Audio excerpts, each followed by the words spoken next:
오늘 요한계시록 13장 말씀을 통해서 적그리스도와 감시 통제 사회에 대해서 말씀드리고자 합니다. 오늘날 우리가 살고 있는 이 세계는 정보통신 기술이 아주 발달해 있습니다. 그 덕분에 또 우리가 편리한 생활을 누리고 있습니다. 컴퓨터나 스마트폰만 있으면 수많은 정보들을 검색하고 또 이용할 수가 있습니다. 인터넷 통신망만 연결되면 문자나 음성이나 또 화상통화 기능이나 이런 것들을 할 수가 있고요. 집에서 온라인으로 수업을 받을 수도 있고 집에서 재택근무도 할 수가 있습니다. 굳이 은행까지 가지 않아도 집에서 컴퓨터나 폰을 가지고 금융 거래를 할 수 있습니다. 이체를 할 수도 있고 공과금을 납부할 수도 있고 여러 가지 일들을 할 수가 있어요. 또한 간단하게 주차 요금이라든지 고속도로 톨게이트 비용이라든지 이런 것들도 차량에 장착되어 있는 이런 자기 하이패스 카드라든지 어떤 칩 정보만 있으면은 자동으로 요금을 결제할 수가 있습니다. 각종 동사무소나 구청에서 보는 민원 업무도 집에서 대부분 해결할 수가 있습니다. 이렇게 편리한 환경 가운데 살다 보니까 사람들 반응이 크게 두 가지로 나뉩니다. 한 가지 반응은 세상 참 살기 좋아졌다. 이런 분들이 있습니다. 옛날보다 훨씬 이제 편리해졌기 때문입니다. 또 다른 분들의 반응을 들어보면요. 참 무서운 세상이다. 보통 이렇게 두 가지 이야기를 듣게 됩니다. 자, 편리한 세상이긴 한데 무서운 세상이 된 것도 사실입니다. 우리가 이용하고 있는 이 과학기술, 정보통신기술은 양면성을 가지고 있습니다. 과학기술에는 밝은 면과 어두운 면이 함께하고 있습니다. 편리함과 함께 악용될 소지도 있다는 겁니다. 스마트폰으로 간단하게 금융 거래할 수 있으니까 편리하다 생각하시죠? 스마트폰 해킹 당하면요. 자기 금융 계좌 정보는 물론이고 안에 있는 돈까지 누가 다 빼가고 그럽니다. 무서운 세상이에요. 그래서 이런 것을 가리켜서 현대 문명의 이기라고 합니다.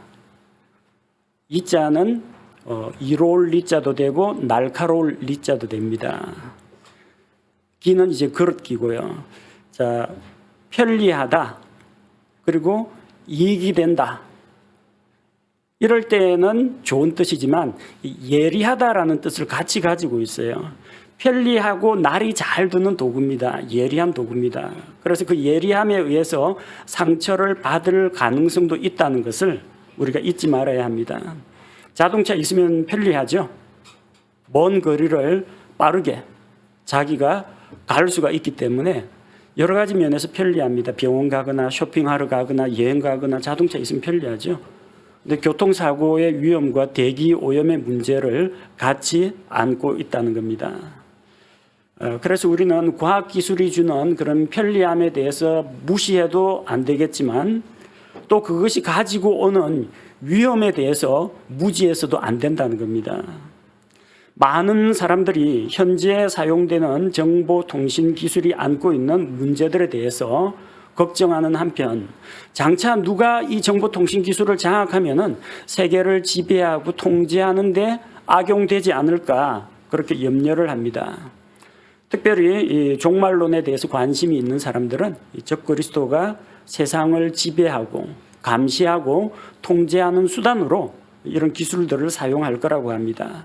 그리고 오늘날 발달한 과학기술을 보니까 적그리스도의 시대가 가까웠다 생각하는 분들이 많습니다. 그래서 오늘은 성경 말씀을 통해서 마지막 때에 이 세상에 일어날 일들에 대해서 살펴보고자 합니다. 도대체 마지막 때, 마지막 날들이라고 하는데 그게 언제를 이야기하는가? 또 적그리스도라고 하는데 적그리스도가 언제쯤 나타나고 나타나서 어떤 일들을 하게 되는가? 마지막 시대를 맞이한 우리 성도들은 어떤 마음가짐으로 이 시대를 살아갈 것인지 함께 생각해 보고자 합니다. 먼저 마지막 때가 언제인지 생각해 보고자 합니다. 최근에 일어나는 많은 일들을 보면서 사람들이 자꾸 마지막 날이 가까웠다고 합니다.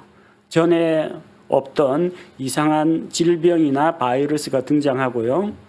세계 곳곳에서 국지전이 일어날, 전쟁이 일어날 그런 가능성이 보이고 있고, 발달한 교통, 통신, 과학기술 이런 것들을 보면서 사람들은 말세다, 마지막 때가 가까웠다 그렇게 이야기합니다. 과연 마지막 때, 마지막 날들은 언제일까요? 마지막 날들은 이미 시작이 되었습니다. 예수님께서 이 세상에 오셨을 때부터 마지막 날들은 이미 우리에게 다가왔습니다. 베드로전서 1장 20절 말씀을 보겠습니다. 베드로전서 1장 20절입니다. 베드로전서 1장 20절 말씀에 보니까 참으로 그분께서는, 예수님을 말합니다, 세상의 창건 이전에 미리 정하여졌으되 이 마지막 때에 너희를 위해 드러나셨으며, 예수 그리스도께서 이 마지막 때에 드러나셨다고 합니다. 예수님께서 이 세상에 오셨을 때 그때가 마지막 때라는 이야기예요. 또 히브리서 1장 2절에서는 이렇게 기록하고 있습니다. 히브리서 1장 2절 말씀입니다. 히브리서 1장 2절에 보니까 이 마지막 날들에는 자신의 아들을 통하여 우리에게 말씀하셨으며 그분을 모든 것의 상속자로 정하시고 또 그분으로 말미암아 세상들을 만드셨느니라. 하나님의 아들 예수 그리스도, 그 예수 그리스도께서 우리에게 말씀하신 때, 예수님께서 이 땅에 오셔서 우리에게 하늘의 왕국에 대해서 말씀해 주시고 또 우리에게 하나님의 진리를 가르치셨을 그때가 마지막 날들이라고 합니다. 마지막 때 마지막 날들은 이미 와 있습니다. 영어 성경에 마지막 날들, the last days라고 복수형으로 되어 있습니다. 마지막 날들이라는 게 몇 년, 몇 월, 며칠, 하루를 이야기하는 게 아니고요. days, 마지막 날들이라고 합니다. 그 마지막 날들은 기간을 이야기하는 것이 어떤 한 시점을 이야기하는 게 아니라는 겁니다. 예수님 오셨을 때 이미 마지막 날들은 시작이 되었습니다. 그리고 지금도 마지막 날 가운데 있다는 겁니다.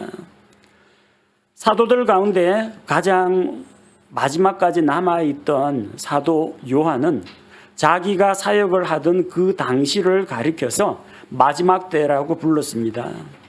요한 1서 2장 18절 말씀을 보겠습니다. 요한 1서 2장 18절.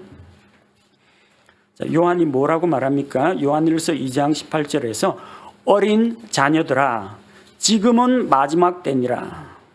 지금은 마지막 때니라. 사도 요한 당시가 마지막 때라는 겁니다. 적 그리스도가 오리라 함을 너희가 들은 것 같이 지금도 많은 적 그리스도가 있나니 이로써 지금이 마지막 때인 줄 우리가 아느니라. 예수님 오셨을 때도 마지막 때고요. 그로부터 AD 90년 100년 사도 요한이 살고 있던 그 당시 그때도 마지막 때고 지금도 마지막 때입니다. 그때에 비하면 지금은 마지막 날들 중에서도 거의 말기에 해당된다고 볼 수 있습니다. 그러니까 말세 지말이라고 합니다. 말세 가운데에서도 거의 마지막이라는 이야기예요. 지금 우리는 다 같이 마지막 때를 살아가고 있는 중입니다. 마지막 때에는 적그리스도가 나타날 것이라고 했습니다. 적그리스도가 언제 나타나느냐, 적그리스도인지 아닌지 어떻게 판단하느냐, 성경 말씀에 기록이 되어 있습니다. 적그리스도라는 표현은 요한 1서와 요한 2서에 등장합니다. 영어에서 안티크라이스트라고 합니다. 안티란 말은 대적한다라는 뜻입니다. 그리스도를 대적하는 것이 적그리스도입니다. 적그리스도는 거짓 그리스도요, 예수 그리스도를 대적하는 자입니다. 어떻게 대적하느냐? 예수 그리스도의 진리를 부정하고 거짓을 가르치기 때문입니다. 누가 적그리스도냐? 요한 1서 2장 22절 말씀에 이렇게 기록되어 있습니다. 요한 1서 2장 22절. 예수님께서 그리스도이심을 부인하는 자가 아니면 누가 거짓말하는 자냐? 아버지와 아들을 부인하는 자는 적그리스도니라. 적그리스도의 교리 아주 단순합니다. 예수 그리스도가 구원자, 하나님의 아들 구원자이심을 부인하는 것이 적그리스도요, 거짓말하는 자라는 겁니다. 예수 그리스도, 하나님의 아들을 부인하는 적그리스도는 하나님도 부정합니다.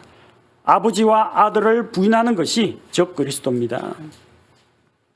또한 요한 1서 4장 3절 말씀을 보면은 요한 1서 4장 3절에서 예수 그리스도께서 육체 안에 오신 것을 시인하지 아니하는 영마다 하나님께 속하지 아니하였나니 이것이 적그리스도의 그 영이니라. 그것에 관하여는 그것이 옳으라는 말을 너희가 들었거니와 그것이 지금 이미 세상에 있느니라.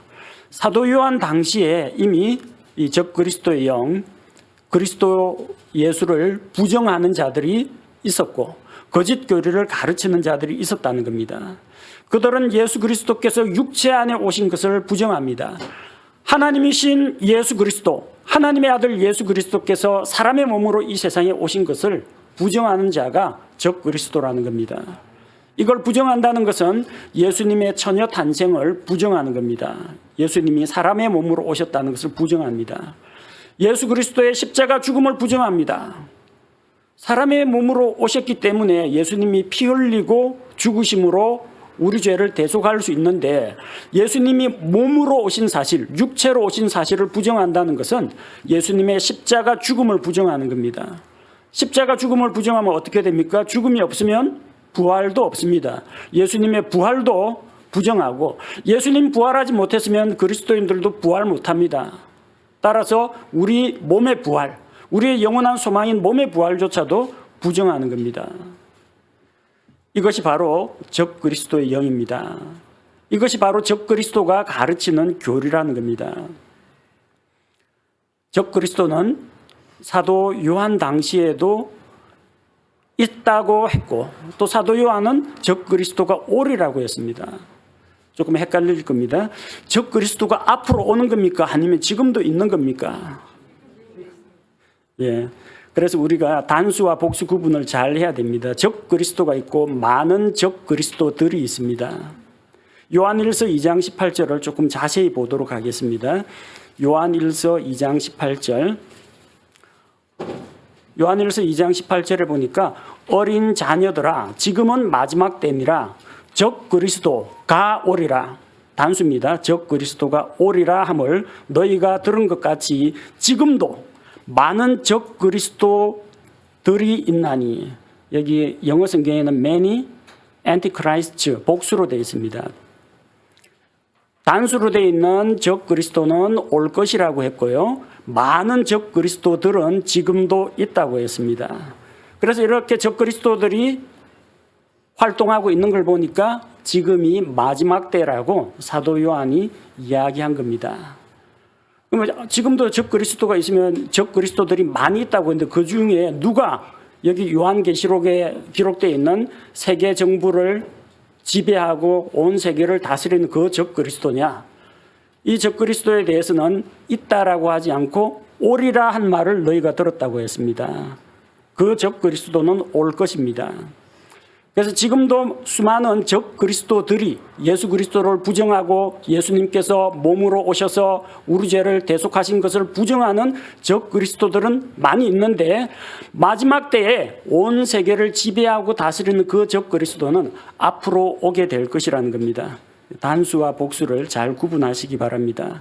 그럼 적그리스도는 언제 올 것인가? 우리가 말하는 그 단수로 되어 있는 세계를 지배할 적그리스도는 언제 오는가? 요한계시록 2장과 3장에는 교회 시대가 기록되어 있습니다. 소아시아 지역에 있는 7 교회가 등장하고 이것은 그 당시에 있던 실제로 존재하던 7 교회인 동시에 교회 역사 가운데 나타났던 특정한 교회 시대를 이야기합니다. 그리고 그 교회 시대는 요한계시록 3장에서 끝나고 요한계시록 4장에서는 이리로 올라오라 라는 하나님의 말씀과 함께 신약교회는 하늘에 가 있게 됩니다. 요한계시록 5장 9절에 보면은 교회가 휴거된 이후 하늘에 있는 모습을 보여주고 있습니다. 요한계시록 5장 9절에 그들이 새 노래를 불러 이르되 주께서 그 책을 취하시고 그 책의 봉인들을 열기에 합당하시나이다.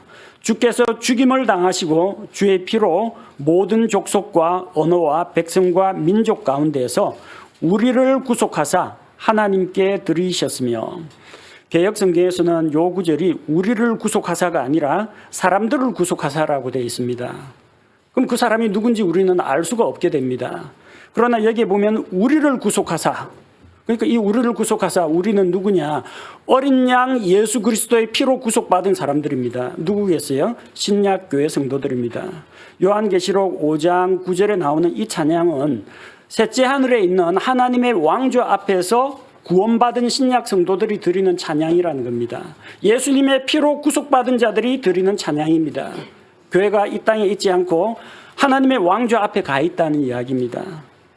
그래서 신약교회는 하늘로 들려 올라간 이후 올라가고, 그 다음에 요한계시록 6장부터 환란기가 시작이 됩니다. 하늘에서 막 재앙들이 쏟아지기 시작합니다. 환란기 중에는 이 땅에 교회가 없습니다. 신약교회가 없습니다. 환란기 중에도 성도들은 나옵니다. 성도들이 자기의 믿음을 지켰나니, 성도들이 마귀의 권세와 싸우는 이야기는 나옵니다. 그 성도는 신약교회 성도가 아니라 환란기 성도들을 이야기합니다. 교회는 나중에 요한계시록 22장에 가야 어린 양의 신부로 다시 등장합니다. 환란기 중에는 이 땅에 교회가 없다는 거예요. 적그리스도는 언제 등장하느냐? 신약교회가 휴거된 이후 예수님께서 공중 강림하심으로 믿는 우리가, 그리스도 안에서 죽은 자들은 부활의 몸을 입고 살아서 예수 그리스도의 다시 오심을 직접 경험하게 되는 자는 몸이 변화되어 가지고 공중으로 들려 올라가게 됩니다. 교회가 휴거된 이후에 이 땅에는 환란이 쏟아지고, 또 이 환란과 어수선한 상황을 수습하기 위해서 세계 정부가 구성되고 그 우두머리가 적그리스도가 될 거라는 겁니다. 적그리스도는 거짓 평화로 세상 사람들을 속이고 권력을 잡게 됩니다. 그리고 마귀로부터 권능을 받아서 7년 환란기 동안 온 세상을 정복하고 다스리게 됩니다. 적그리스도는 사람들로 하여금 하나님께 경배하는 것을 금하고 자기에게 경배할 것을 강요하게 됩니다. 원래 마귀가 그렇습니다. 마귀가 왜 반역을 했습니까? 하나님께 영광 돌리지 않고 하나님의 영광을 가로채고 자기가 하나님보다 더 높아지려고 했던 것입니다. 적그리스도가 하는 일은 마귀의 일입니다. 존귀와 영광을 받으시기에 합당하신 하나님 대신에 짐승의 형상에게, 마귀에게, 적그리스도에게 경배를 강요하게 됩니다. 그리고 이렇게 하기 위해서 자기에게 경배하지 않는 자는 다 죽이게 합니다. 그리고 모든 사람들로 하여금 이마 안이나 오른손 안에 표를 받게 한다는 겁니다. 그렇게 해서 세상을 지배하고 다스리게 될 것입니다. 자, 적그리스도가 어떻게 세상을 감시하고 지배하고 통제하고 다스리느냐, 그를 위한 기반 기술들이 지금 벌써 많이 나와 있습니다. 첫 번째는 사람의 신분을 확인하는 기술입니다. 옛날에는 우리 어떻게 했습니까? 물어가지고 했죠. 이름, 주소 이거 물어봤습니다. 그러다 이제 주민등록증이 나와가지고 주민등록증을 보여줬습니다. 근데 주민등록증이 또 위조가 될 수도 있고 그러잖아요. 그러니까 여러 가지 본인을 인증하는 수단이 나옵니다. 휴대폰 인증도 나오고, 아이핀도 나오고, 공인인증서도 나오고, 신용카드도 나오고, 이런 것들을 본인 확인 수단으로 사용합니다. 지금 대부분의 정보들이 디지털화되어 가지고, 여러분의 신상 정보가 디지털화되어 있어 가지고 인터넷을 통해서 전자정부, 민원24 이런 데 들어가서 여러분들이 주민등록 등본을 뗄 수도 있고, 또 전입 전출 신고도 그것을 통해서 할 수가 있게 되어 있습니다. 이름, 주소, 직장, 결혼, 가족 상황, 건강, 이런 모든 정보가 개인의 이름 혹은 주민등록 정보하고 같이 저장될 수 있다는 겁니다. 아마도 적그리스도가 등장하면은 이런 개인 식별 코드와 연계된 개인의 정보들을 총괄해서 이용하려고 할 것입니다. 짐승의 표에 수많은 정보들이 담길 수가 있습니다. 그 짐승의 표가 구체적으로 무엇인지는 아직 알 수는 없습니다. 옛날에 몇십 년 전만 하더라도 바코드 있죠. 상품의 바코드가 짐승의 표라고 했습니다. 근데 지금은 또 바뀌어가지고 생체에 이식하는 마이크로칩이 아마 적그리스도의 표가 될 거라고 했습니다. 뭐가 될지는 그보다 더 뛰어난 기술이 나올 수도 있기 때문에 구체적으로 어떤 것이 짐승의 표가 될지 우리는 알 수가 없습니다. 이런 마이크로칩이라든지 뭐 생체 이식 칩 같은 것이 신분증이나 신용카드, 출입증, 여권 대신 이용될 수 있다는 겁니다. 또 그런 것들이 없더라도 지문 인식, 그리고 눈의 홍채 인식, 그리고 안면 인식 기술을 통해 가지고 개인을 식별할 수가 있습니다.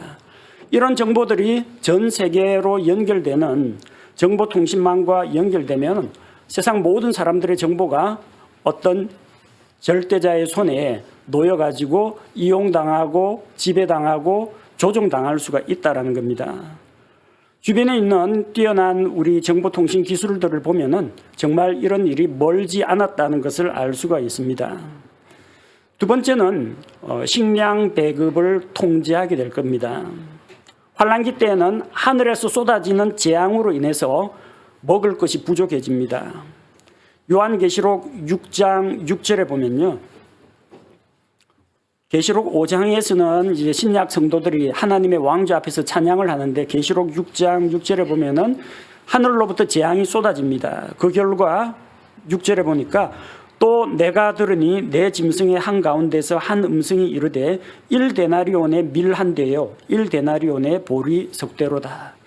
한 데나리온이라는 것이 장정 한 사람이 하루 동안 노동을 해서 받을 수 있는 품삯을 이야기합니다. 뭐 시대마다 좀 다르겠지만 요즘 일꾼 구하기 힘드니까 공사장에 나가 하루 일당 일하면은 못 받아도 한 6에서 10만 원 이상 받습니다. 뭐 기술에 따라서 좀 차이가 나긴 하겠지만요. 근데 그거 가지고 겨우 곡식 한 대 살 정도밖에 안 된다는 겁니다. 식량값이 폭등하게 됩니다. 왜 이런 일이 일어나느냐? 환란기에 하늘로부터 하나님께서 내리는 재앙 때문에 지구상에 있는 나무와 풀, 식물의 3분의 1이 불에 타서 사라지게 됩니다. 가축들이 먹을 풀, 산에 있는 나무, 그리고 바다에 있는 물고기 이것도 죽게 될 것이고 넓은 논과 밭에서 재배하던 곡식들도 3분의 1이 불타 없어질 거라는 겁니다. 식량 생산이 감소합니다. 공급 물량은 부족합니다. 가격은 올라갑니다. 결국 경쟁과 약탈과 폭동이 일어나게 됩니다. 그러면 누군가가 이걸 중재하고 조정하려고 할 겁니다. 그걸 위해서 세계 정부를 구성하게 될 것이고 세계 정부가 식량의 가격과 물량과 이런 모든 것을 통제하게 됩니다. 그래서 식량을 배급제로 한다든지 1인당 구매 물량을 제한하게 될 겁니다. 무슨 그런 일이 일어날 수가 있느냐. 마트 가면 쉽게 구할 수 있는 게 쌀, 보리인데 여러분 마스크 한번 생각해 보십시오. 이전에 마스크 대란 일어났죠. 옛날에 이 마스크가 몇천 원 할지 누가 알았습니까? 아니 돈 준다 하는데 마스크 파는 데가 없어요. 다 매점 매석하고. 결국 어찌 됐습니까? 구청에서 마스크 배급 주고 1인당 약국에서 살 수 있는 사고 나면은 다시는 못 사도록 누가 와서 사갔다는 거 다 체크합니다. 마스크 배급하고 1인당 구매 물량 제한하고 가격 통제까지 했습니다. 마스크는 좀 기억이 조금 우리 기억에서 멀어졌다고 하면은 자가 진단 키트, 코로나 자가 진단 키트 그거 뭐 3,000원 정도에 팔리고 그랬었는데 가격이 막 오르고 결국 정부가 나서 가지고 살 수 있는 루트를 제한을 해버렸습니다. 온라인상에 팔지 말라. 약국과 편의점에서만 팔게 하라. 가격은 얼마로 해라. 정부가 이렇게 물량을 통제할 수 있다는 겁니다. 마스크나 자가진단 키트 통제할 수 있으면 식량도 통제할 수 있다는 이야기입니다. 품목만 바뀌었지 똑같다라는 겁니다. 한 사람당 하루에 살 수 있는 식량의 양이 제한이 될 겁니다. 그리고 아무나 살 수가 없고 짐승의 표를 받아야만 살 수 있게 할 겁니다. 결국은 굶어 죽든지 적그리스도에게 경배하고 짐승의 표를 받을 건지 둘 중에 하나를 택해야 된다는 이야기예요. 짐승의 표가 없으면 식량 배급을 안 줄 겁니다. 아니 돈이 있어도 짐승의 표가 없으면 식량을 살 수 없도록 만들게 될 겁니다. 지금 여러분 백신 패스를 통해서 사람들을 길들여 놨어요. 이거 패스 찍어야만 들어갈 수 있다. 이게 익숙해지면 짐승의 표 있어야만 여기에 마트에 들어갈 수 있다. 짐승의 표 있어야만 이런 시설 이용할 수 있다. 짐승의 표 있어야만 버스 전철 탈 수 있다. 이런 식으로 충분히 될 수가 있다라는 겁니다. 백신 패스가 짐승의 표라는 이야기는 절대 아닙니다. 다만 기반 기술이 될 수가 있다는 것이고 사람들을 그렇게 감시, 통제에 익숙하도록 길들이는 밑거름이 될 수가 있다는 겁니다. 세 번째는 금융거래를 통제하게 될 겁니다. 17절에 보니까 그 표나 그 짐승의 이름이나 그의 이름의 수를 가진 자 외에는 아무도 사거나 팔지 못하게 하더라. 자, 매매거래, 금융거래 이런 것들이 다 제한을 받습니다. 짐승의 표 안에 은행, 예금, 대출, 보험, 신용정보 이런 것들을 다 넣을 수가 있다는 거죠. 짐승의 표가 없으면 은행 거래를 못하게 합니다. 상품이나 서비스를 사거나 팔거나 할 수 없도록 만듭니다.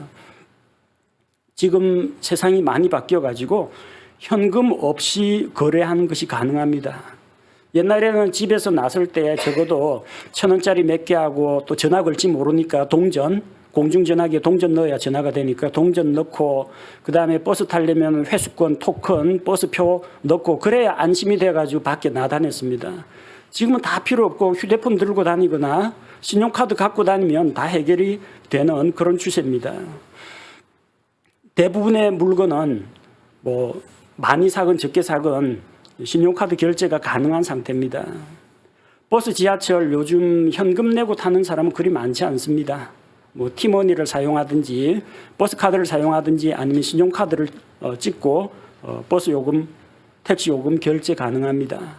그리고 누군가로부터 이 쿠폰 있죠. 뭐 카카오톡으로 선물 주고받기 해서 전자상품권 같은 걸 받아가지고 그걸 제시하면은 매장에서 실물, 뭐 케이크나 빵이나 커피하고 바꿔줍니다. 옛날 사람 들으면은 참 이게 이해가 안 될 이야기지만 우리는 그게 너무나 당연한 세상에 살고 있습니다. 아예 신용카드 꺼낼 필요도 없이 차 타고 휙 지나가면 자동으로 결제가 됩니다. 맥도날드라든지 스타벅스에서 뭐 햄버거를 산다든지 커피를 주문하면은 주문하고 드라이브 스루라고 해서 차량 정보와 신용카드 정보가 이제 연계가 되어 있을 경우 이 차량 번호판을 찍어 가지고 그 사람이 주문한 물건의 금액을 그 카드 계좌에서 빼가는 방식입니다. 우리 고속도로 지나갈 때 톨게이트에서 옛날에는 현금 주고받고 했지만 요즘은 하이패스 장착 차량들은 그냥 휙 지나갑니다. 그러면 어디에서 어느 구간까지 얼마 나왔다 자동으로 요금이 빠져나가게 됩니다. 주차 요금 역시 마찬가지입니다. 요즘은 주차 요금 내는데 주차장 관리 요원들이 돈을 자기 주머니에 챙기는 걸 막기 위해서 현금을 안 받는 주차장들이 있습니다. 현금 안 하고 무조건 신용카드 아니면 교통카드로만 결제하는 그런 주차장들이 늘고 있습니다. 그 외에도 네이버페이라든지 카카오페이라든지 비트코인이라든지 이런 전자화폐들이 일상적으로 사용되고 있습니다. 이건 상당히 무서운 일입니다. 세계 정부가 금융거래를 완벽하게 통제하기 위해서 현금을 없애버리고 전자화폐로만 거래할 수 있도록 만들어버릴 수가 있다는 겁니다. 이미 그런 조짐들은 우리 주변에 나타나고 있습니다. 그래서 세계 정부는 누가 어디에서 무엇을 얼마만큼 구입했는지 다 조회가 가능합니다. 또 특정인의 계정에 돈을 집어넣어 줄 수도 있고 디지털 정보를 집어넣는 거지 뭐 돈을 주는 건 아닙니다. 그런데 이 사람의 통장 잔고를 이렇게 불려줄 수도 있고 만약에 자기에게 경배하지 않는 자는 가산을 정몰한다 했는데 그 사람의 금융계좌를 제로로 만들어 버릴 수가 있습니다. 통장에 분명히 내 돈이 있었는데 적그리스도의 정부가 적그리스도에게 경배하지 않는 자는 재산을 몰수한다 해가지고 계좌 잔액을 0으로 만들어 버릴 수가 있다는 겁니다. 무서운 세상이라는 거죠. 편리한 세상이 아니라 무서운 세상입니다. 네 번째는 지금 등장하고 있는 위치 추적 기술입니다. 여러분, 스마트폰을 만약에 어디 뒀는지 잘 기억이 안 난다, 잃어버렸다 하면요, 노트북이나 컴퓨터로 그 스마트폰에 등록되어 있는 구글 메일 계정이 있죠. 그걸로 컴퓨터에 접속해가지고 구글 검색창에다가 내 휴대폰 찾기 입력하면요, 내 휴대폰 위치가 지도로 딱 표시가 됩니다. 연결되어 있어요. GPS 기능 켜놔야 합니다. 위치 추적 기능을 켜놓고 위치 정보를 켜둔 상태에서 검색을 하면은 내 스마트폰이 어디에 있는지 알 수가 있다는 겁니다. 이 기술이 여러분 확진자 동선 추적하는 기술하고도 같이 접목되어 있는 겁니다. 여러분 폰 가지고 지금 여기가 어딘지 모르겠다고 하면 폰을 가지고 주변에 아무거나 땅바닥 찍어도 됩니다. 그냥 찍어가지고 사진을 찍고 사진을 보기 위해서 갤러리 사진첩 열어가지고 그 사진을 누르고 세부 정보, 상세 정보 보기 하면요, GPS 켜져 있어야 됩니다. 사진을 찍은 위치가 주소가 나옵니다. 부산시 금정구 무슨로 해가지고 이렇게 주소가 딱 떠요. 이 사진을 어떻게 크기 줄이기나 편집을 하지 않는 이상 이 사진 함부로 다른 사람한테 주면 이 어디서 찍었는지 위치 정보가 사진 안에 포함이 되어 있습니다. 그래서 여러분 갤러리에서 만약에 갤러리에서 스토리 기능 딱 사용하면은 이게 서울 사진, 부산 사진, 해외 사진, 해외 여행 가서 찍은 사진 종류별로 다 분류해 줍니다. 사진 안에 위치 정보, GPS 정보가 다 들어가 있기 때문입니다. 여러분 휴대폰 가지고 어디 이동하는 순간 여러분의 이동 동선이 낱낱이 기록됩니다.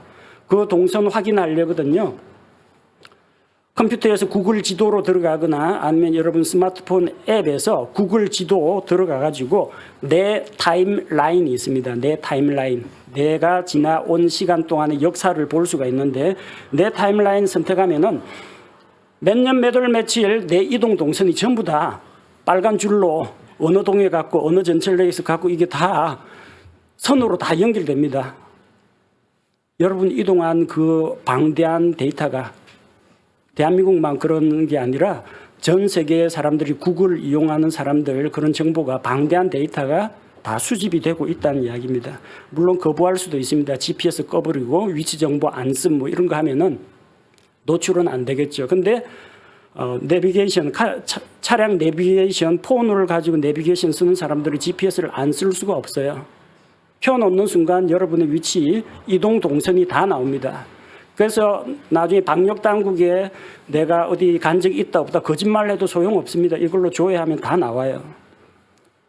이런 기술들 나중에는 짐승의 표 안에 내장될 수가 있습니다. 지금은 휴대폰에 이 정보가 들어있는데 그게 작은 칩에 들어가면은 사람 자체의 짐승의 표 자체가 이런 기능들을 대신할 수 있다는 이야기입니다.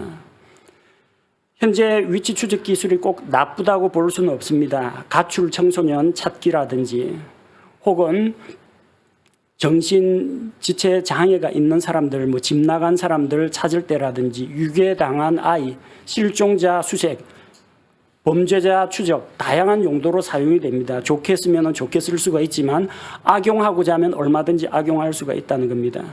코로나 확진자가 다녀간 식당에 누가 들렸는지 조회도 가능하고요. 이동 동선이 겹치는 사람들도 찾을 수가 있습니다. 적그리스도는 이것을 활용해서 누가 어디로 도망갔는지 아마 찾을 겁니다. 환란기 때는 적그리스도가 자기에게 경배하지 않는 자는 다 죽인다고 했어요. 그래서 유대인들이 적그리스도에게 속았다는 걸 알게 되면 다 도망가게 될 겁니다.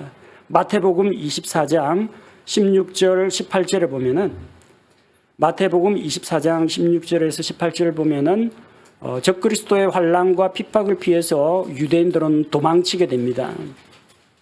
어디로 도망칠까요? 마태복음 24장 16절에서 18절에 보니까 그때 유대에 있는 자들은 산들로 도망할지어다. 지붕에 있는 자는 자기 집에서 무엇을 취하려고 내려가지 말며 들에 있는 자는 옷을 가지러 되돌아가지 말지어다라고 했습니다. 이 도망간 유대인들 잡으려면 위치 추적 기술 이런 거 가지고 잡아낼 수가 있다라는 거죠. 또 적그리스도에게 반하는 어떤 집단이나 단체나 이런 것들이 있다면, 적그리스도 치하 밑에서 숨어서 믿음을 지키는 환란기 성도들이 있다면, 가만보자, 어저께 적그리스도 경배 예배에 안 나온 사람 조회해봐라 해가지고 잡으러 올 수가 있다라는 이야기예요. 우리는 이 위치 추적 기술이 좋은 일에 사용되기를 바랍니다. 화재 신고라든지 범죄 현장에 출동하거나 길 잃은 사람, 실종자 수색하는데 이용되기를 바라지만 나중에는 이게 적그리스도에 의해서 악용될 소지가 있다는 겁니다. 적그리스도는 또한 종교 행사를 통제하게 될 겁니다. 적그리스도 이외에 경배하는 것은 금하게 될 겁니다. 교회 가는 게 금지가 됩니다. 적그리스도를 경배하는 예배에 누가 왔는지 안 왔는지 다 찾아내려고 할 겁니다. 그거 어떻게 알 수가 있습니까? 적그리스도에게 경배하는 그 집회 장소에다가 QR 체크기 갖다 놓고 전부 다 찍으라고 하면 됩니다. 뭐 스마트폰으로 찍을지 아니면 오른손 혹은 이마 안에 있는 걸 가지고 이렇게 뭘 갖고 찍을지 모르지만 어쨌든 누가 적그리스도 경배 집회에 왔는지 안 왔는지 출석을 매길 수가 있다는 이야기입니다. 지금 우리가 코로나 바이러스 방역을 위해서 수기로 출입자 명부를 작성했습니다. 그리고 어느 식당에 내가 들렀을 때 방역을 위해서 080으로 시작되는 전화를 걸어가지고 내가 이 식당에 방문했다는 기록을 남겼습니다. 혹은 이제 QR코드를 찍어가지고 내가 여기 들렀다라는 흔적을 남겼습니다. 어떤 교회 가면은 성도들이 들어오면은 안면 인식 카메라를 통해 가지고 아무개 몇 구역에 아무개 성도 출석했다 출석 안 했다 자동으로 출석을 매긴다고 합니다.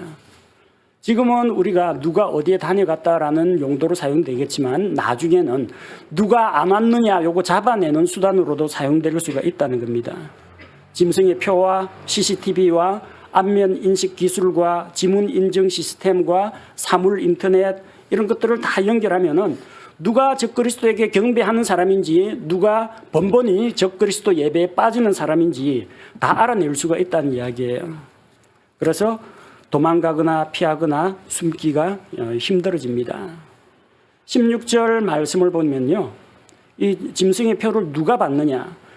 그가 모든 자라는 게 중요합니다. 선택사항이 아닙니다. 우리 뭐 백신 패스 거부한다는 사람도 있고 예방접종 거부한다는 사람도 있는데 지금이야 그런 세상에 평화롭고 민주적인 그런 국가에 살고 있지만 나중에는 적그리스도 독재 체제에 들어가면은 선택사항은 없습니다. 그가 모든 자, 곧 작은 자나 큰 자나 부유한 자나 가난한 자나 자유로운 자나 매인 자에게 그들의 오른손 안에나 이마 안에 표를 받게 하고 와서 받으라가 아닙니다. 모든 자로 하여금 받게 하고라고 했습니다. 강제성이 있다는 이야기입니다.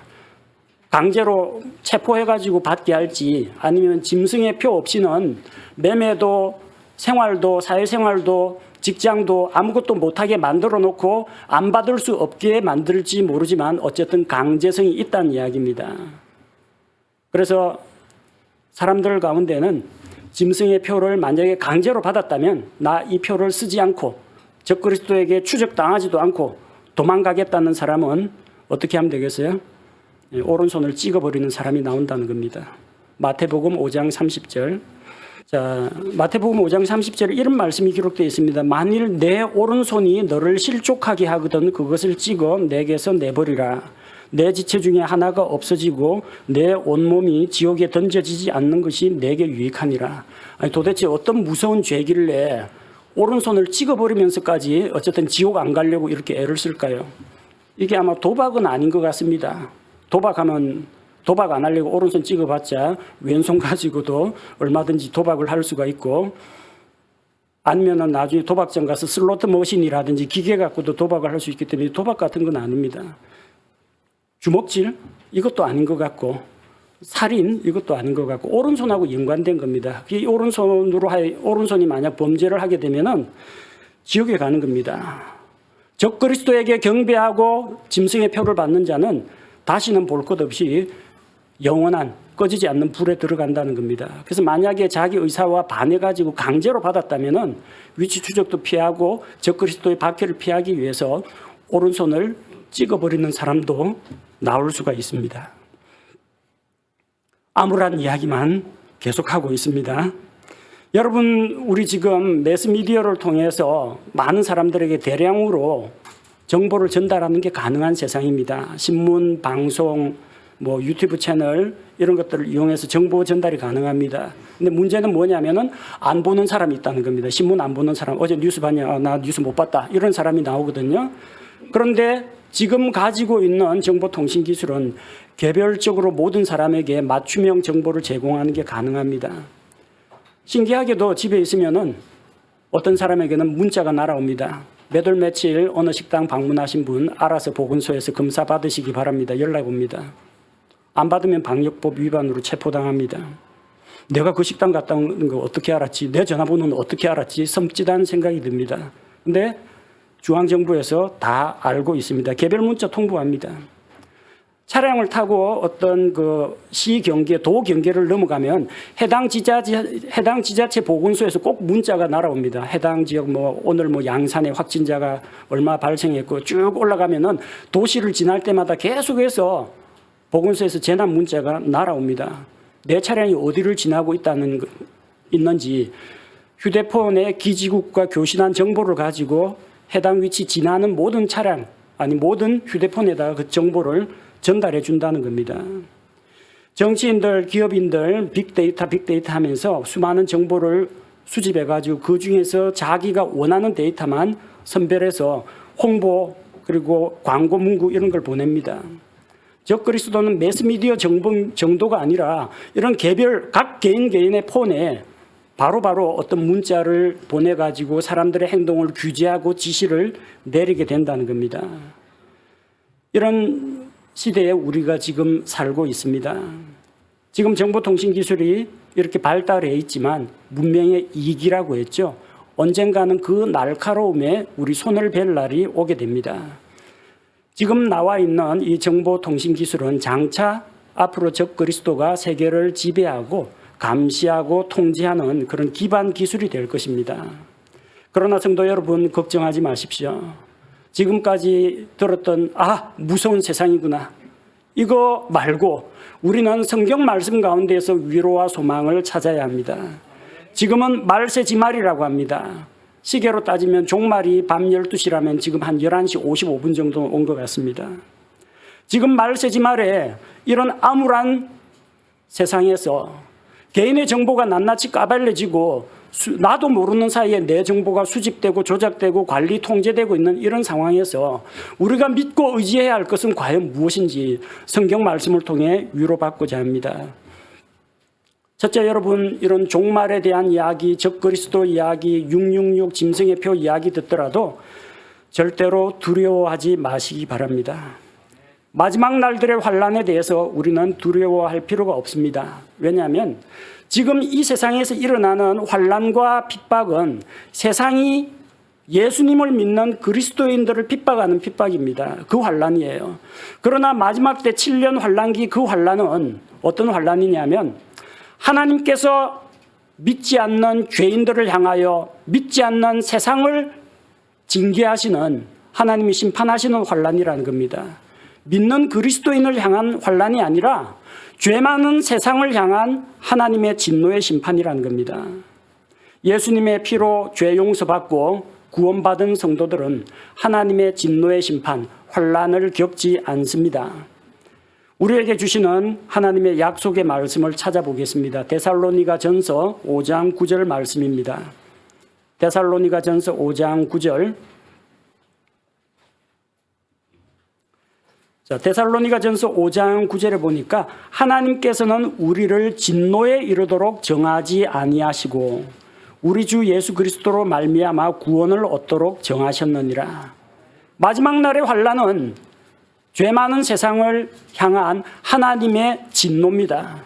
그런데 우리는 그 진노에 이르도록 정해진 자가 아니라 예수님으로 말미암아 구원을 얻도록 정해진 자라는 겁니다. 감사한 일입니다. 데살로니가 전서 1장 10절 말씀을 보겠습니다. 데살로니가 전서 1장 10절. 자, 우리에게 소망을 주시는 말씀이죠. 그분께서 죽은 자들로부터 살리신 그분의 아들께서 하늘로부터 오실 것을 기다리는지 보여주나니 이분은, 예수님은 곧 다가올 진노로부터 우리를 건져내신 예수님이시니라. 자, 시제가 조금 꼬여 있습니다. 다가올 진노입니다. 데살로니가 사람들은 주변 사람들로부터 많은 핍박을 받았습니다. 그래서 이게 진짜 마지막 날의 환난 아닌가, 그리스도인들을 왜 이래 핍박하냐, 그런 생각했는데 그것은 세상이 그리스도인을 핍박한 겁니다. 그런데 다가올 진노, 이것은 하나님의 심판입니다. 아직 그 다가올 진노는 오지 않았어요. 다가올 진노입니다. 미래 시제입니다. 그런데 그 다가올 진노로부터 우리를 건져내신 예수님이시니라. 진노는 오지도 않았는데 건져내시는 것은 이미 이루어진 일로 나와 있습니다. 자, 그러면 우리는 하나님의 진노의 심판을 받습니까? 안 받습니까? 안 받습니다. 진노의 심판은 아직 오지도 않았는데 다가올 진노로부터 이미 건져내셨다고 했습니다. 우리는 이미 건져내었습니다. 우리는 하나님의 은혜로 예수님을 믿음으로 하나님의 심판으로부터 벗어났다는 겁니다. 그러니까 마지막 날의 환난에 대해서 두려워하지 않아도 된다는 것입니다. 두 번째는 마지막 때가 가까웠다고 불안해하지 말아야 합니다. 세상의 종말에 대해서 가르치는 사람들 보면은 다 이 사람들의 불안감을 조성해가지고 유튜브 조회수 올립니다. 그리고 이단들, 이런 사람들은 자, 세상 끝날 가까웠다, 모두 집 팔아가지고 갖다 바치고 단체로 합숙 생활을 하라. 이단 사이비 교주들이 꼭 이런 거 가르칩니다. 사람들에게 불안감을 조성합니다. 종말이 가까웠다 하면서 불안감을 조성해요. 보면은 666 이야기, 적그리스도, 베리칩, 일루미나티, 프리메이슨, 이런 것들을 이야기하면서 사람들에게 불안감을 조성합니다. 자, 그러나 우리는 불안해할 필요가 없다는 겁니다. 데살로니가 후서 2장 1절과 2절을 보겠습니다. 데살로니가 후서 2장 1절과 2절, 자, 마지막 때에 대한 말씀입니다. 데살로니가 후서 2장 1절 2절. 형제들아, 우리 주 예수 그리스도의 오심과 우리가 그분께로 함께 모이는 것으로 말미암아. 자, 예수님이 오심, 공중강림, 우리가 그분께로 모이는 거, 공중으로 들려 올라가 휴거되는 거, 말미암아 이제 우리가 너에게 간청하노니 너희는 영으로나 말로나 혹은 우리에게서 왔다는 편지로나 그리스도의 날이 가까이 이르렀다 해서 쉽게 마음이 흔들리거나 불안해하지 말라. 왜 불안해할 필요가 없느냐? 예수님 오늘 당장 와도 상관없습니다. 우리는 올라갑니다. 이 세상의 더러운 꼴, 죄악된 세상, 부조리한 세상, 비합리적인 세상, 불법이 판치는 세상, 장차 임하게 될 하나님의 진노의 심판, 적그리스도의 핍박, 그런 거 안 보고 하늘로 올려가기 때문에 불안해할 필요가 없습니다. 안 믿는 사람들이 불안해해야지 믿고 구원받은 사람은 불안해할 필요가 없다는 겁니다. 여러분, 이런 종말론 이야기 들을 때 두렵다, 무섭다, 어쩌지, 절대 그런 생각 품지 말고 마음의 평안을 가지시기 바랍니다. 셋째로, 우리는 하나님의 말씀으로 서로 위로해야 합니다. 데살로니가 전서 4장 16절에서 18절을 보겠습니다. 데살로니가 전서 4장 16절에서 18절, 우리에게 위로와 소망을 주시는 하나님의 말씀입니다. 16절에서 18절을 보겠습니다. 주께서 호령과 천사장의 음성과 하나님의 나팔 소리와 함께 친히 하늘로부터 내려오시리니 그리스도 안에서 죽은 자들이 먼저 일어나고 그 뒤에 살아서 남아있는 우리가 그들과 함께 구름들 속으로 채여 올라가 공중에서 주를 만나리라. 그리하여 우리가 항상 주와 함께 있으리라. 그러므로 이 말씀들로 서로 위로하라. 데살로니가 교회 성도들은 환난과 핍박 때문에 먼저 죽은 사람들이 있었습니다.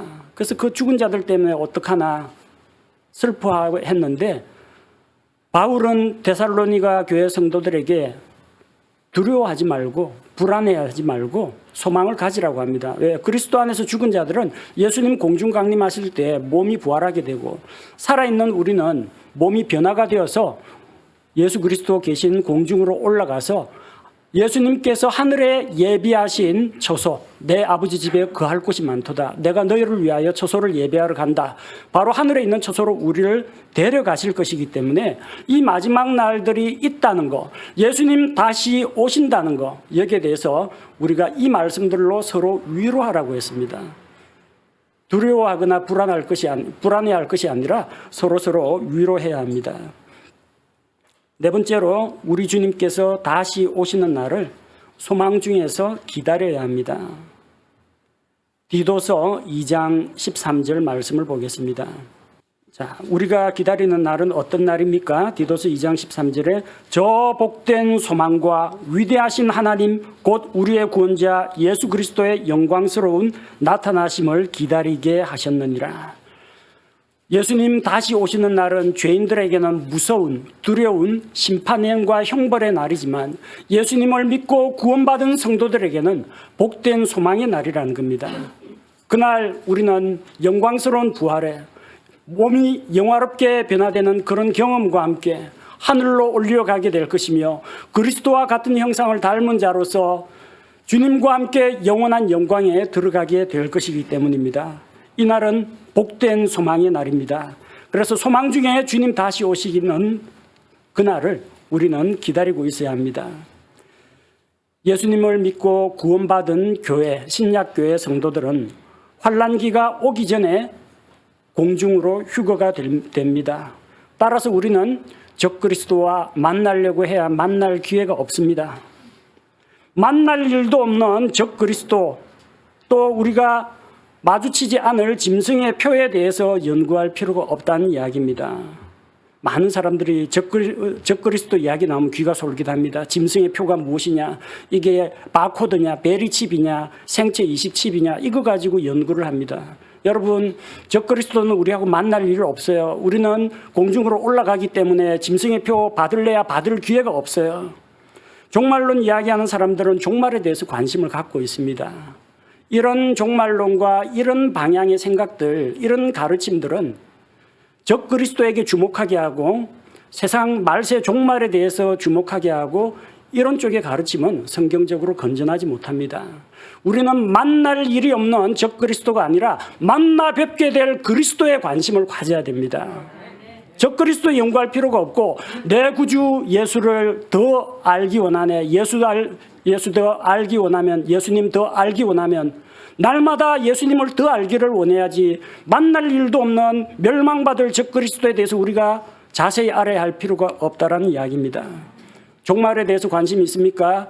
이 세상이 언제 종말이 될지 1999년 종말이다 했다, 2000년 종말이라고 했다, 2012년 지구 멸망이라고 했다가 수많은 예언이 나왔지만 다 틀렸습니다. 세상의 종말에 대해서 관심을 갖지 마시고 우리 각 사람의 개인의 종말에 대해서 관심을 가져야 합니다. 오늘 당장 내가 하나님 앞에 불려가면은 그 앞에서 내가 주님, 제가 이 세상에서 몸을 입고 사는 동안 뭐 하다 왔습니다. 뭐라도 보고해야 될 거 아닙니까? 내 회개장부에 내 안에 어떤 선한 열매가 맺혀 있습니까? 주님 다시 만날 때 부끄럽지 않게 당당하게 나설 수 있겠습니까? 주님 만날 준비를 한다는 것은 언제 오시나 이 준비하라는 게 아니라 언제 주님 오시더라도 기쁘게 반갑게 달려나갈 수 있는 주님의 종이 되어서 오늘도 신실하게 주님의 일을 하는 그런 모습으로 살아가야 한다는 겁니다. 세상 종말이 아니라 여러분 개인의 종말에 대해서 관심을 가져야 합니다. 또 한 가지, 아직까지 예수 그리스도를 알지 못하고 구원받지 못한 혼들의 종말에 대해서 우리가 관심을 가져야 합니다. 우리는 이미 구원받았기 때문에 예수님 언제 와도 상관이 없습니다. 그러나 내 사랑하는 가족과 나의 친구와 아직까지 복음을 들어보지도 못한 이 사람들은 어떻게 하란 말입니까? 하나님께서 오래 참고 계시지만 언제까지나 참고만 계시진 않고 언젠가는 심판을 하실 텐데 그 사람들의 종말, 이 믿지 않는 사람이 만약에 복음을 듣지 못하고 예수님을 믿지 않고 구원받지 못하고 죽게 되면은 그 종말은 영원한 지옥의 형벌, 꺼지지 않는 불호수밖에 없다는 것을 우리가 생각하고 안타까운 마음을 가지고 다급한 마음을 가져야 한다는 것입니다. 구원받지 못한 혼들에 대해서, 그들의 종말에 대해서 관심을 가져야 합니다. 건전한 종말론은 666, 베리칩, 생체 이식칩, 이게 건전한 종말론이 아니라 예수님 다시 오시는 그날까지 주님의 일을 하다가 주님을 맞이하겠습니다. 이런 삶이 건전한 종말론입니다. 예수 그리스도 오시는 그날까지 내가 열매 맺는 삶을 살겠습니다. 예수님 오시는 그날까지 한 사람이라도 더 복음의 말씀을 통해 구원하겠습니다. 이것이 종말을 바라보는 우리 구원받은 그리스도인의 올바른 자세입니다. 우리 함께 기도하겠습니다. 하나님 아버지, 요즘 세계 곳곳에서 많은 사람들이 세상이 말세다, 종말이 가까웠다, 예수님 오실 날이 가까웠다, 적그리스도가 나타난다, 이런 많은 이야기들이 오고 가고 있습니다. 그들 중에는 성경과 관련 없는 잘못된 정보를 전하는 이도 있고, 성경 구절을 끌어오지만 사람들 마음속에 의심과 불신과 또 두려움과 불안을 심어주고 그걸 통해서 사람들을 끌어모으려는 사람들도 있습니다. 세상을 볼 때 이 세상의 죄악된 모습과 변해가는 세상 사람들의 삶의 모습을 볼 때 지금은 말세 가운데에서도 말세지말이라는 것을 실감하고 있습니다. 이 험한 세상에 하나님, 저희를 이 세상에 버려두신 데는 하나님의 뜻이 있으리라 생각합니다. 세상 가운데 살아가면서 우리가 종말을 바라보며 살아가게 하옵소서. 세상 끝이 가까웠다고 두려워하거나 불안해하거나 비이성적인 행동을 하거나 하지 않고 하나님의 말씀대로 예수 그리스도께서 다시 오시는 복된 소망의 날을 기다리면서 언제 주님 다시 오실지라도 어여시 주님 앞에 나아가서 보고할 수 있는 삶의 열매를 맺게 하시고 우리 회개장부에 선한 열매가 가득하게 하옵소서. 주님 오시는 그날까지 열매 맺는 삶을 살며 거룩한 삶 가운데에서 주님 오시는 그날을 기다리게 하옵소서. 우리 개인의 종말을 준비할 뿐만 아니라 주변에 아직 구원받지 못한 혼들, 하나님을 알지 못하는 자들, 영원한 멸망과 지옥의 형벌을 받을 수밖에 없는 자들을 불쌍하고 안타깝게 여기는 마음으로 그 한 사람 한 사람의 종말을 안타까운 마음으로 바라보게 하옵소서. 세상의 종말보다도 한 혼이 잃어버린 바 되지 않도록 우리가 관심을 가지고 복음을 전하고 생명과 진리의 길로 인도하게 하옵소서.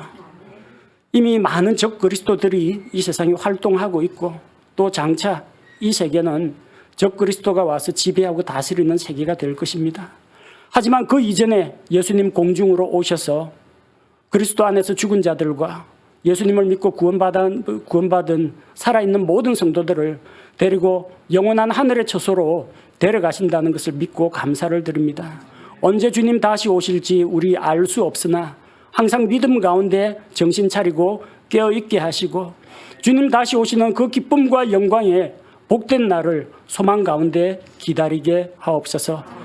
예수님의 이름으로 감사드리며 기도합니다. 아멘.